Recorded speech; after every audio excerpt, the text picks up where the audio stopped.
Hello tout le monde, j'espère que vous allez bien et bienvenue dans cette petite vidéo de début de semaine. J'ai pas pu faire de vidéo hier parce que j'étais vraiment occupé toute la journée, mais vraiment du matin jusqu'à 1h du mat. Et j'ai pas pu faire de vidéo, donc je vous la fais maintenant.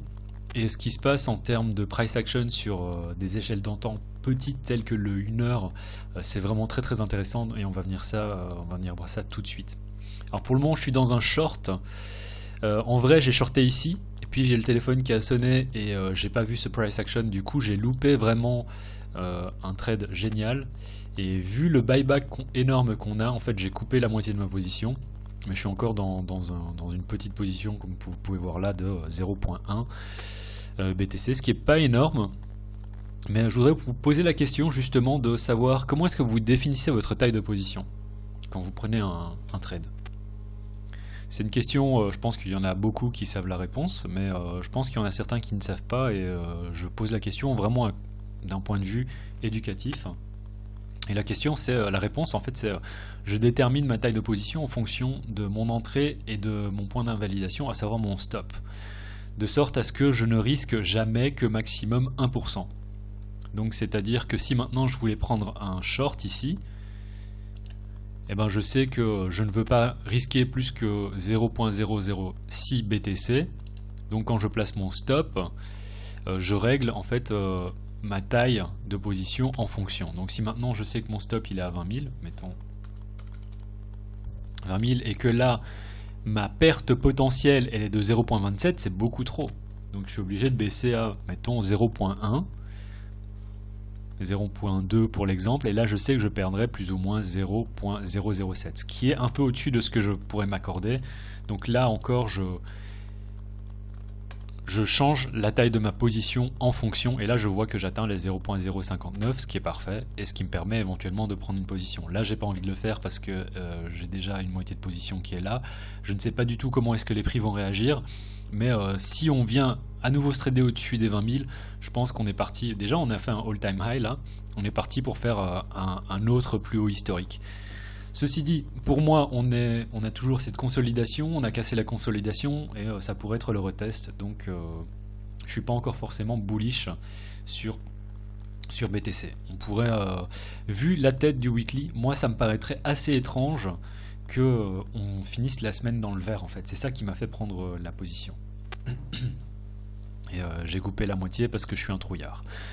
Et on va voir comment ça va se finir tout ça. Je dis que ça me paraît peu probable, mais ça reste possible qu'on ait une acceptation des prix, qu'on aille plus haut. Ceci dit, je ne long pas Bitcoin pour la simple raison que je n'ai aucune idée des targets potentiels. C'est-à-dire qu'une fois qu'on arrive au plus haut historique, on pourrait faire un run, mais il suffit de regarder ce qui s'est passé. Bah, on peut voir cette mèche ici. On a un retournement de... Alors en daily, c'est pas négatif. Structure de marché toujours haussière. Si je vous ai expliqué la semaine passée que selon les traders, vu qu'il y a des traders avec des affinités différentes, certains considèrent que la structure de marché a été cassée. Moi, j'ai considéré qu'elle était cassée. D'autres considèrent qu'elle n'était pas cassée. Voilà. Donc ceux qui considèrent qu'elle n'était pas cassée, qui ont pris un long ici, en fait, c'est ceux qui ont fait le plus de profit, je pense, ces derniers jours. Moi, je me suis totalement vautré de 1. Enfin, alors, je me console parce que j'ai pris un long ici et que j'ai coupé par contre ici. Ensuite, j'ai pris un short dans cette mèche, vraiment dans cette bougie, et je me suis fait sortir ici avec 1% de perte.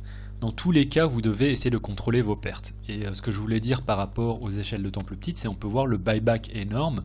Et ce qui m'empêche de prendre une position longue maintenant, c'est que, imaginons que je prenne une position longue, je me dis ok, on est sur quelque chose de bien. Si je veux me prendre un stop plus ou moins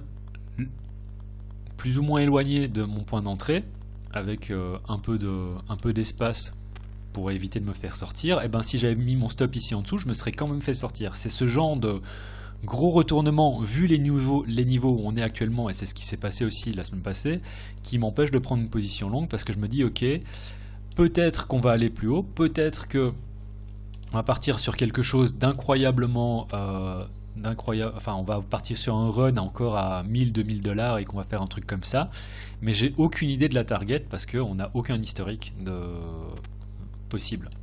Enfin, si on regarde sur le chart à gauche, eh ben, on n'a vraiment aucun historique une fois qu'on arrive au plus haut historique, et c'est normal vu que c'est le plus haut historique. Et vu la configuration ici, vu le run qu'on a eu auparavant, ça me paraîtrait étrange que ceci ça soit la seule retrace qu'on ait. Moi j'ai davantage l'impression qu'on va partir sur quelque chose de comme ça. Je dis pas qu'on va directement aller chercher les 13 000, 14 000, mais je pense qu'on est davantage parti pour un range, davantage de range, si pas une correction plus profonde.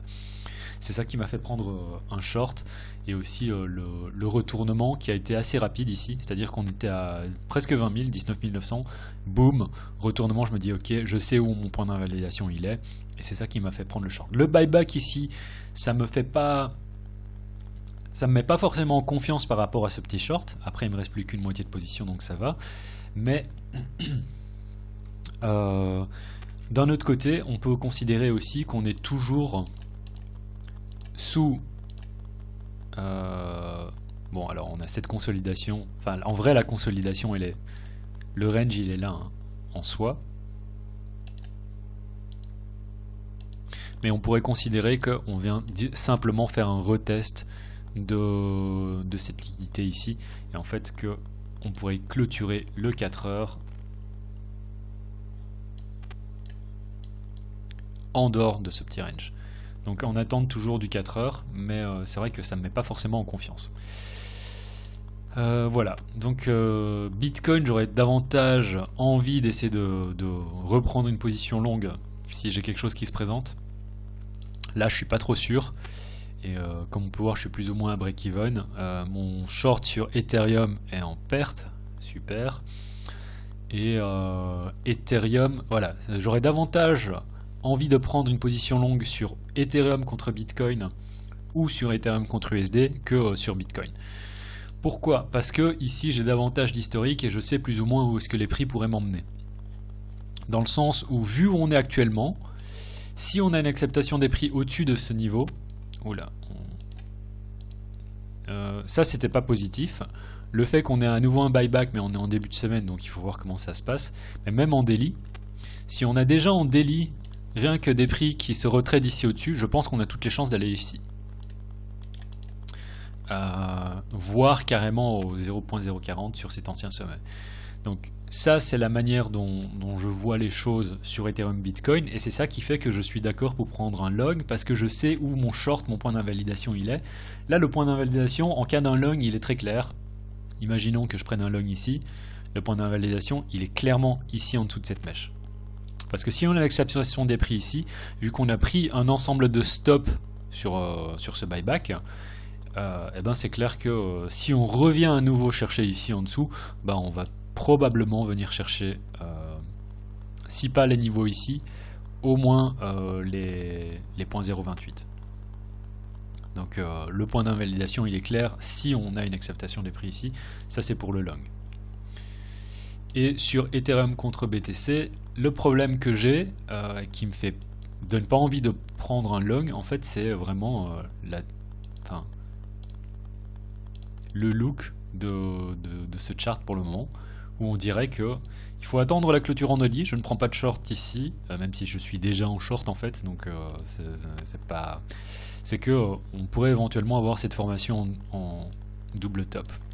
Et ça, ce serait pas positif. Je dis pas que la formation en double top va se passer, qu'on va casser ce support, mais dans le cas d'un trade, et c'est ce que j'ai fait ici, hein, le short que j'ai ouvert, le but c'était de jouer le double top et de viser les 520.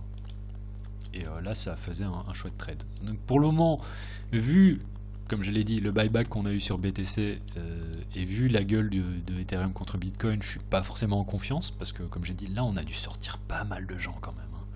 Bah, tous les gens en fait qui ont ouvert un long ces 2 derniers jours, en fait ils sont sortis. Sauf s'ils avaient leur stop ici, mais ça me paraît être assez haut comme, enfin assez bas comme stop. Bref. Donc Ethereum contre USD, si on a une acceptation des prix au-dessus de 6200 en daily, 620, Ethereum à 6200, peut-être dans le futur, qui sait, dans 10 ans. Mais si on a une acceptation des prix ici, je pense qu'on a toutes les chances vraiment d'aller vers le prochain niveau. Je dis pas qu'on va y aller en une seule fois, mais le point d'invalidation il est clair aussi. Et prendre un long quoi.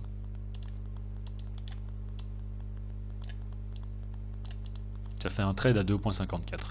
Il faut attendre une clôture en daily, une acceptation des prix en daily au-dessus de ce niveau. Une fois qu'on a une acceptation des prix, eh ben, on sait qu'on peut prendre un long. Mais en attendant, moi j'ai davantage envie sur du 4 heures d'essayer de prendre un short pour viser ça, voire éventuellement si on a une acceptation ici en dessous, viser plus bas. Voilà, donc Bitcoin, je ne prends pas de long et j'aurais davantage tendance à vouloir essayer de shorter, mais même si je suis déjà en short. Et qu'est-ce qui me ferait prendre un short? C'est justement si on casse ce niveau ici, bah là je pense qu'on est parti pour aller vraiment plus bas. Et en fait sur le chart, je crois que ça correspond à un niveau aussi. Ouais.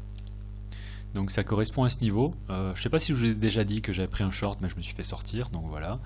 Mais si on récupère justement ce niveau, je pense que première target ici, deuxième target là, et garder une partie éventuellement ouverte si jamais on vient chercher les 14 000. Mais ça c'est éventuellement le setup short que je voudrais prendre et qui me paraîtrait évident. Pas de long, hein. BTC pour Ethereum contre BTC, j'ai pas envie de prendre un short. Éventuellement, si on vient à nouveau comme, enfin la même chose que sur Bitcoin, hein, si on récupère ce niveau ici, je pense qu'on a toutes les chances de redescendre au moins ici. Donc de faire quelque chose comme ça. Pour viser ça ici, éventuellement plus bas. Et ici prendre un long. Et dans l'autre sens aussi, hein. Attendre toujours une confirmation. Si on a une confirmation en daily, voilà. Et Ethereum contre USD, confirmation, voilà. Donc vous avez setup long et short sur Ethereum contre Bitcoin et Ethereum USD, et aussi mon setup short éventuellement sur Bitcoin USD, et je ne prendrai pas de long sur Bitcoin. Voilà, ceci étant fait, on peut parler vite fait du gold, où j'ai pas pris ce short, ce long, parce que je me dis, ah c'est dangereux quand même. Et là on est dans cette consolidation, donc à voir comment ça va se passer. En tout cas, ça a l'air moyen hein, sur gold. J'ai l'impression que ça c'est davantage un retest. On est toujours sur le support, mais je pense qu'on peut aller chercher la liquidité qui se situe ici. À moins que ce soit le retest. Juste ces petites mèches, c'est possible. Mais c'est vrai que j'ai pas mal délaissé le gold et le silver. Enfin le silver je le traite pas de toute façon, mais le gold je l'ai délaissé parce que il y avait pas mal de folie sur les marchés. Sushi je me suis fait sortir aussi, donc pas génial. L'un dans l'autre, je suis légèrement en perte cette semaine. Je crois que je suis à moins de 1 R hein, de perte, donc c'est pas trop grave. Et comme je vous dis, hein, je contrôle toujours mon risque et je perds jamais plus de 1% sur un trade. Donc voilà. C'est PrimeXBT, notre sponsor. N'oubliez pas de checker le lien dans la description si jamais ça vous intéresse. Vous pouvez trader sur le marché traditionnel autant que les cryptos sur PrimeXBT tout en gardant un collatéral en Bitcoin. Donc c'est très très intéressant pour ceux qui sont bullish sur les cryptos. Voilà. C'était la petite pub nécessaire par rapport à notre sponsor. Donc n'hésitez pas à checker ça. Gold. Oh là là. J'aurais tellement dû prendre le long ici. Parce que du coup je peux déjà remonter le stop et éventuellement, comme j'ai indiqué ici, espérer une remontée ici, voire une récupération du range. Pour ensuite venir chercher beaucoup plus haut. Je pense que Gold devrait aussi refaire un plus haut historique à un moment. Mais bon, bref. Et le silver, waouh!